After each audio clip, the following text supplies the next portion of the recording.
ce geste de toi viendra mon secours.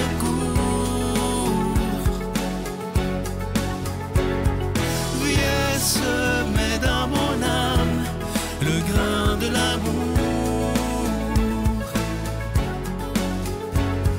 Je traverse un désert et je meurs de soif.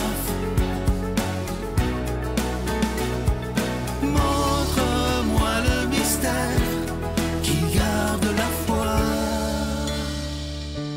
Bonjour, bienvenue à votre émission La Victoire de l'amour en ce mardi 5 juillet 2022. J'espère que vous allez bien à la maison. On rejoint tout de suite pour sa chronique William Baudouin et à l'homélie, ce sera de Paris, Victor.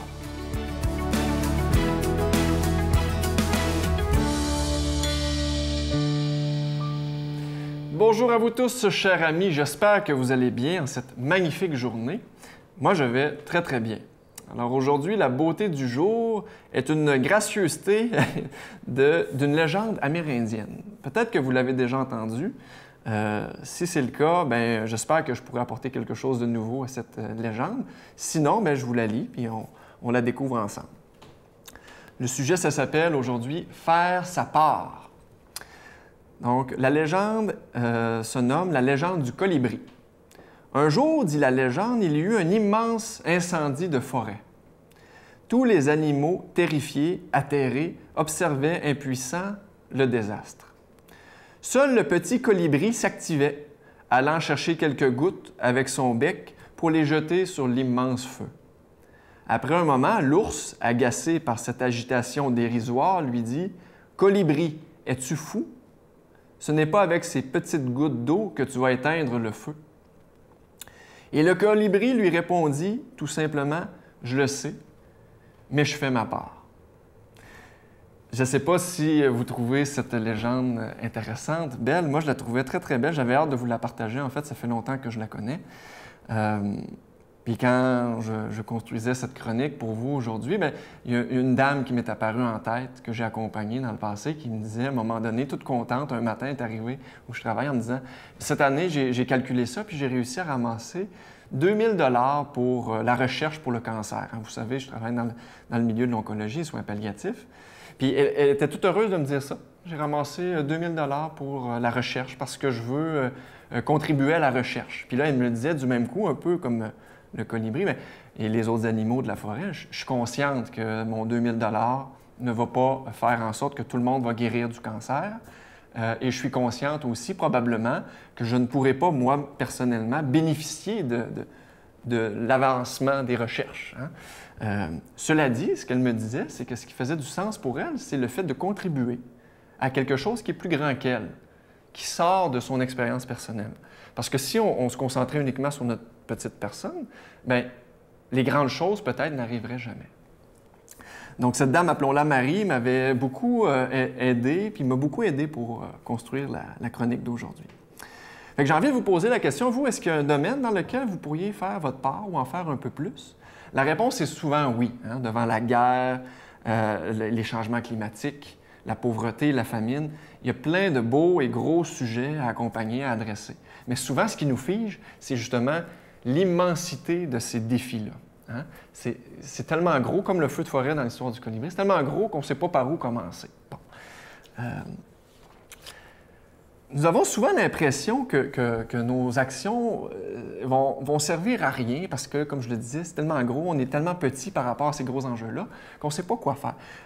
Attention, ici, le colibri dans l'histoire savait très bien que son impact allait probablement pas changer quelque chose, du moins pour l'instant. Mais peut-être qu'à force de voir le colibri s'activer à son échelle, les autres animaux ont peut-être mis la main à la pâte et ils l'ont peut-être suivi. Puis peut-être qu'un jour, le forêt a arrêté dû au travail de tous ensemble. Alors, je vous souhaite une très, très belle semaine. Bonne réflexion là-dessus. Notre Père qui es aux cieux, que ton nom soit sanctifié, que ton règne vienne, que ta volonté soit faite sur la terre comme au ciel. Donne-nous aujourd'hui notre pain de ce jour. Pardonne-nous nos offenses, comme nous pardonnons aussi à ceux qui nous ont offensés. Et ne nous laisse pas entrer en tentation, mais délivre-nous du mal, car c'est à toi qu'appartiennent le règne, la puissance et la gloire, pour les siècles des siècles. Amen. Ce soir, La Victoire de l'amour présente le spectacle du père Michel Marie, accompagné de ses musiciens, Juste un peu d'amour. 2 représentations seulement. Montréal, le dimanche 16 octobre à 14h au Théâtre Maisonneuve de la Place des Arts. Réservation 1-866-842-2112. Et Québec, le dimanche 23 octobre à 14h au Capitole. Réservation 418-694-4444 ou théâtreducapitole.com. Transport en autobus disponible dans plusieurs régions du Québec. Groupe Voyage Québec au 1-866-441-4390. Il n'en faut pas plus pour soulever la vie. Un seul mot d'amour, écrit par amour. Je suis tellement content de vous parler de ce magnifique cadeau de Juillet. Vous l'attendez depuis longtemps, depuis la parution de son premier livre à Geneviève Côté. Beaucoup d'entre vous ont dit, on espère qu'elle va en faire un autre. Alors c'est fait, et celui-ci qui s'intitule « Libéré de l'enfer » est son témoignage de vie.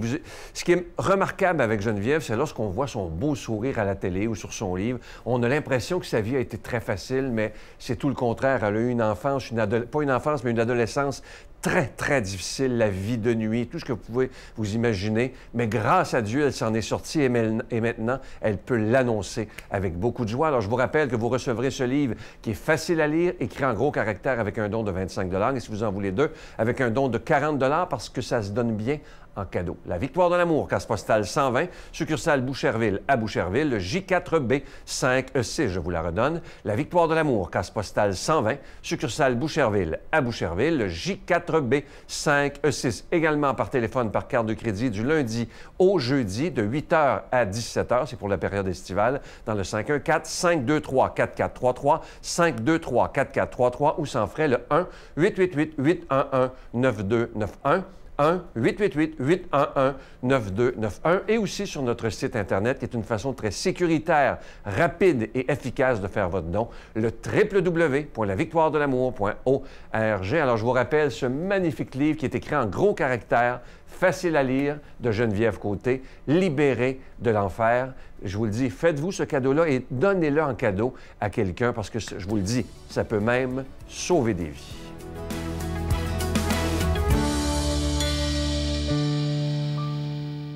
Mon Dieu, donnez-moi la sérénité d'accepter les choses que je ne peux changer, le courage de changer les choses que je peux et la sagesse d'en connaître la différence. Amen.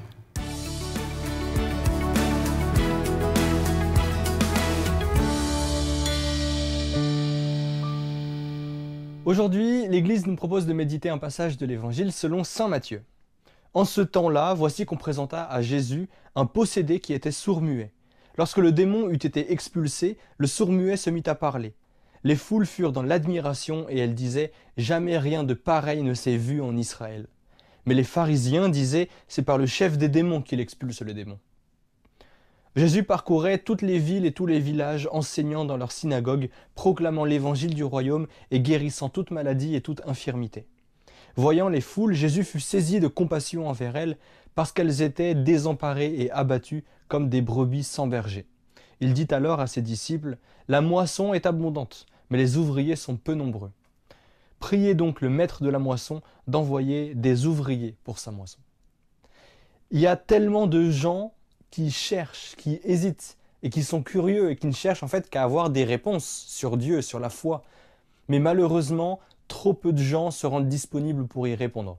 Il y a trop peu de gens intéressés ou présents, peu d'ouvriers pour la moisson finalement. Mais c'est prêt, il n'y a qu'à moissonner. On entend souvent, mais si Dieu existe, alors pourquoi cela arrive? Ou ça, en pensant aux guerres, aux catastrophes, aux maladies, aux famines. Si Dieu existe, pourquoi est-ce qu'il y a tout ce mal? Évidemment que le mal est un scandale. Mais Dieu laisse libre, car il aime, donc il n'oblige personne à croire en lui ou à vivre bien ou à prendre soin des autres ou à pardonner ou à prendre soin de notre planète de laquelle on est les gardiens. Il y a tout ce mal parce que Dieu, par amour, nous laisse libre de lui dire oui ou de le refuser et d'assumer notre choix et ses conséquences. Autrement, on ne serait pas libre. Mais les champs sont prêts pour la moisson. Il y a tant de mal, pourquoi est-ce qu'on ne voit pas le bien? Trop peu de gens s'y attardent. Il y a du mal, certes, mais plutôt que de s'offusquer parce qu'on gâche notre liberté en préférant l'égoïsme et l'indifférence, pourquoi ne pas se faire ouvrier de Dieu et aller moissonner? Tout est prêt. Les gens sont là, cherchent, ils attendent. Enfin, j'en fais moi-même l'expérience en fait. Partout, je rencontre des gens qui sont intéressés, qui se questionnent. C'est dans notre nature humaine en fait. On cherche la vérité. Soyons disponibles, rendons-nous disponibles. On nous demande un service, acceptons. Témoigner, acceptons. Trouver quelque chose, acceptons. Répondre à une question, acceptons. Une main tendue, saisissons-la. Une aide demandée, soyons présents. C'est comme ça que se créent les liens et que par notre vie, notre témoignage simple, direct, agissant en fait, on vit de Dieu et on moissonne. Enfin, tout est prêt. Jésus a tout fait, on n'a qu'à l'imiter et moissonner. La question, ce n'est pas si Dieu existe, pourquoi tout ce mal? C'est plutôt Dieu existe, que font les croyants? Je suis loin d'être un exemple, évidemment, je fais bien trop peu, quand il y a déjà tellement à faire, déjà autour de nous, dans nos cercles privés. Cherchons, qu'est-ce qu'on pourrait faire de bien? Parce que le péché, c'est pas seulement le mal qu'on fait, c'est aussi tout le bien qu'on ne fait pas. Il y a tellement à faire, tellement de brebis égarées, du coup sans berger, tellement d'hésitation. Nous, on est chrétiens, on veut vivre de Dieu, on a les réponses. Jésus nous les a données. Alors nous, n'hésitons pas. Soyons des ouvriers pour la moisson, sans nous soucier des mauvaises langues, comme Jésus ne se souciait pas des critiques des pharisiens. Parce qu'il y a des gens qui cherchent Dieu, dans tous les cas. Et alors qu'on peut le leur porter, et nous-mêmes le retrouver en eux, en fait, retrouver Dieu dans les gens, c'est tellement plus important, en fait, que tout ce qu'on pourrait entendre ou dire à côté de ça. Vivons d'amour pour Dieu, vers les autres. Au nom du Père et du Fils et du Saint-Esprit. Amen. Je vous salue Marie, pleine de grâce. Le Seigneur est avec vous. Vous êtes bénie entre toutes les femmes, et Jésus, le fruit de vos entrailles, est béni. Sainte Marie, Mère de Dieu, priez pour nous pécheurs, maintenant et à l'heure de notre mort. Amen.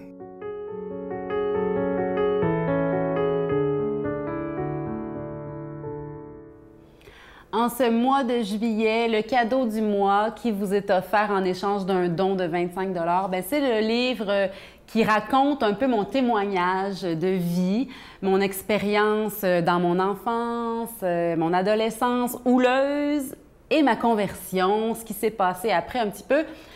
Comment j'ai été libérée de l'enfer, c'est le titre du livre. Et quand j'ai envoyé le script, un peu la première ébauche du livre à Sylvain, il a dit hey, « Wow, Geneviève, c'est bien écrit.